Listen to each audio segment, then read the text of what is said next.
I see a picture of a building being renovated.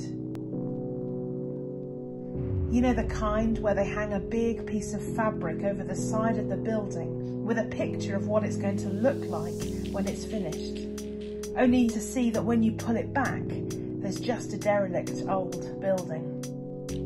That's what's happening in the world right now.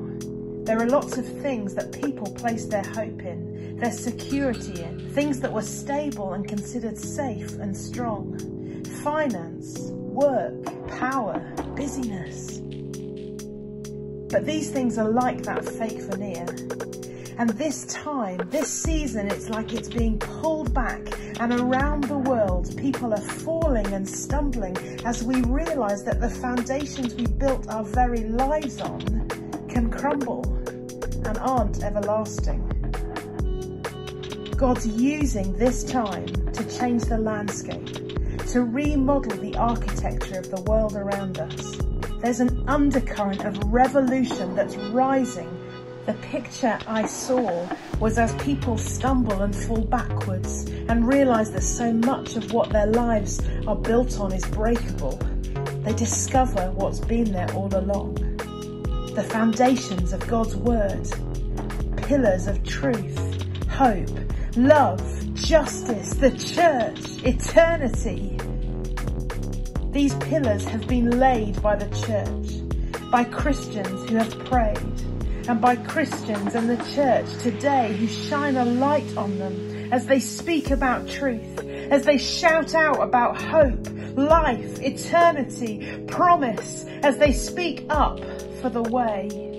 God is pulling back the fakery to reveal the architecture of heaven hidden in plain sight. But if we don't tell, if we don't share, if we don't speak up, then this new landscape, this new architecture won't be as clear. The opportunity is ours. The moment is now, where we get to be tour guides to what God is revealing on earth. If we don't speak up, if we don't use our voice, then the voices of others, of other gods, of other ways will be louder, and people will get lost once more. It says in Ecclesiastes that God has placed eternity in the hearts of every person. It's our opportunity to call it out in what we say, in how we live, in the way we draw near to God in these days. It doesn't look like preaching on a stage, but in walking with integrity in our lives.